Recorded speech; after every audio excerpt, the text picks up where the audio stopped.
سلام، عرض ادب. مصطفی فرازمند هستم با مطالعه موسیقی خطه سیستان و بلوچستان در خدمت شما هستم. جغرافیای موسیقی استان سیستان و بلوچستان رو میتونیم به 3 قسمت تقسیم کنیم: سیستان، سرحد و مکران، که هر کدام از لحاظ موسیقایی ویژگی‌های خاص خودشونو دارن. لیکو بخش اصلی از موسیقی سرحد رو تشکیل میده. با این وجود لیکو مرزها رو در نوردیده و از سیستان تا مکران سفر کرده است که در حال حاضر ما موسیقی لیکو را در بخش‌هایی از سیستان و مکران نیز داریم. لیکو گونه‌ای از ادبیات شفاهی مردم بلوچ در قالب شعر به شمار می‌رود.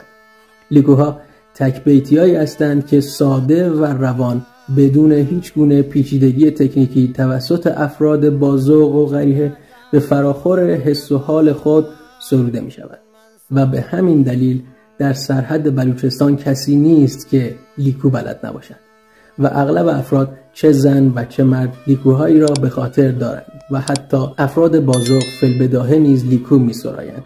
لیکو از 2 لخت یا مصرع تشکیل شده است که لخت اول کوتاه‌تر و لخت دومی بلندتر و از لحاظ وزنی دارای وزن هجایی. لیکو علاوه بر ساختار و قالب بیرونی دارای ساختار و قالب درونی نیز می باشد که ملکه ذهن خوانندگان گشته است و هر موقع احساس کردند که شعر لیکو اندکی کوتاه‌تر از قالب درونی است، کاستی آن را با کلماتی مانند برجان و کشش آواها جبران می‌کند. در این شکی نیست که لیکوهای اولیه توسط زنان، آن هم بدون موسیقی، در فراق عزیزان سروده و خوانده می‌شد و رفته رفته تنوع موضوعی پیدا کردند و با موسیقی همراه گشتند. هنوز هم لیکوهای زیادی رو میتوان یافت که روح زنانگی بر آنها حاکم است. کم کم سازهایی نیز لیکوخوانها را همراهی کرده است. به نوعی میتوان لیکو را نوعی موسیقی شبانی دانست و اگر این گونه باشد، ابتدا ساز نی همراه کننده لیکو بوده است و سپس ساز سرز یا سرود، همون قیچک به زبان محلی، نیز به اونها اضافه ما بیشتر سرز را در کنار لیکو میبینیم.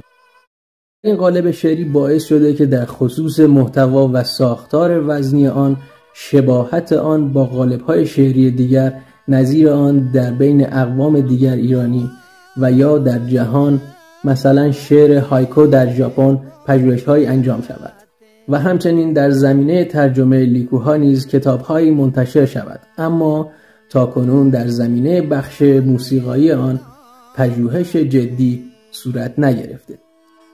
موسیقی لیکو دنیای خاص خود را دارد که اگر مرز لیکو را در سرحد و آن هم شهر خاش و یا شهرهای اطراف آن همچون میرجاوه، دامنه‌های کوه تفتان و کوه بیرک بدانیم، شعر و موسیقی لیکو به همراه مردم آن منطقه تا طرف سیستان، یعنی شهرهایی همچون کویته، تفتان، خاران و شهر نو در پاکستان و افغانستان و همچنین در جنوب بلوچستان همچون ایرانشهر، بمپور، دلگان و بخش‌هایی از استان کرمان، رودبار، کهنوج، منوجان و جیرفت نیز سفر کرده است.